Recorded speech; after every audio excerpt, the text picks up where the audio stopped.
ሁሉም አለርጂ አንድ አይነት አይደለም። የተለያየ ምክንያቶች አሉ።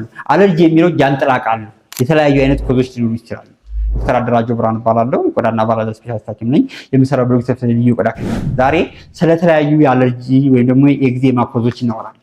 አንደኛው በጣም የተለመደው የቆዳ ስም ወይም ደግሞ አቶፒክ ደርማታይተስ የሚባለው ህፃናት ሲሆኑ ግንባራቸው ላይ ወይም ደግሞ ፊታቸው ላይ መዳህ ሲጀምሩ ይሄ ክንዳቸው ላይ ወይም ደግሞ ጉልበታቸው ላይ እያደጉ ሲሄዱ ደግሞ ይሄ መተጣጠፊያው ላይ ወይም ደግሞ ከሰረዚ ላይ ሊወጣ ይችላል። ይሄ ነገር በቤተሰብ ላይ ብዙ ጊዜ አስም፣ ሳይነስ ያለ ሲኖር የሚመጣ ይሆን በተፈጥሮ የሚመጣ ችግር ነው። አብዛኞቹ እያደጉ ይጠፋላቸው። ሁለተኛው ደግሞ ኮንታክት ደርማታይተስ እንለዋለን።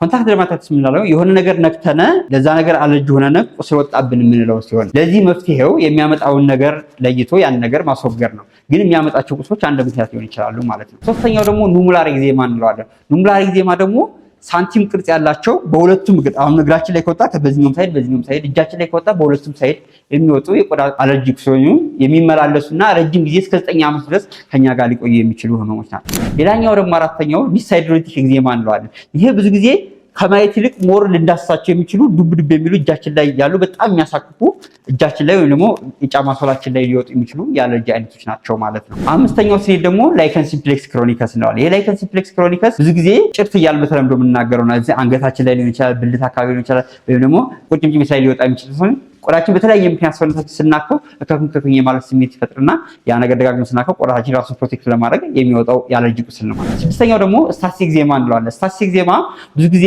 የደም መልስ ችግር ያለባቸው ወይም ደግሞ በተለምዶ ቫሪኮስ ቬን የሚባለው ችግር ያለባቸው ሰዎች ላይ የሚፈጠር እዚህ እግራቸው ላይ በጣም እግራቸው ቁርጭምጭሚታቸው ኮመን የሆነ ወርከር ያለው የሚያሳክክ ስታቲክ ኤግዜማ እንለዋለን። ይሄም አንድ ኤግዜማ ነው። ሌላኛው ደግሞ ሴቦሪክ ደርማታይተስ የምንለው ነው። ፎሮፎር ሲሆን ፀጉር ላይ እንዲሁም ደግሞ ፎሮፎር ሊወጣባቸው የሚችላል ፊት ላይ ሊሆን ይችላል፣ ደረት ላይ ሊሆን ይችላል፣ ጀርባ ላይ ሊሆን ይችላል፣ ብብት ላይ ሊሆን ይችላል፣ ወይም ደግሞ ብሽሽት ጋር ሊሆን ይችላል። እነዚህ ቦታ ላይ ሊወጣ የሚችል ነገር ነው። ብዙ ጊዜ ቆዳ መቅላትና ፍርፍር የማለት ነገር ያሳያል ምልክት። ይሄም አንደኛው። ሌላኛው ደግሞ ፎቶ አግራቬትድ ፎቶሴንሲቲቭ ኤግዜማ እንላቸዋል። ይሄ ነገር የሆነ ነገር ተቀብተን ፀሐይ ሲመታን ወይም ደግሞ ሊከሰቱ የሚችል ወይ ደግሞ የሆነ ነገር አለርጂ ነውብን ፀሐይ ሲመታን የበለጠ የሚያባብሳቸው አይነት የአለርጂ አይነቶች ናቸው።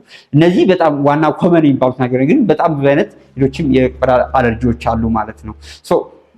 ይህን ማወቅ ምንድነው የሚጠቅመው ለሚል ነገር ወደ ስለምንመጣ ኮዞችን ካወቅነ እንዴት ነው መከላከል ያለብን ወይስ ደግሞ መቼ ነው የሚጠፉት ያለው ወይ መቼ ነው የሚድኑት የሚለውን ለማወቅ ያስችለናል ማለት። ጀነራሊ ህክምናቸው ሞር ኦር ለስ ተመሳሳይ ነው፣ ግን መቼ ያውቃል ምንድነው ማድረግ ያለብን የሚለው ነገር ግን ዲፈረንት ነው ማለት ነው። ለዚህ ነው እንደዚህ ማወቅ ያለብን።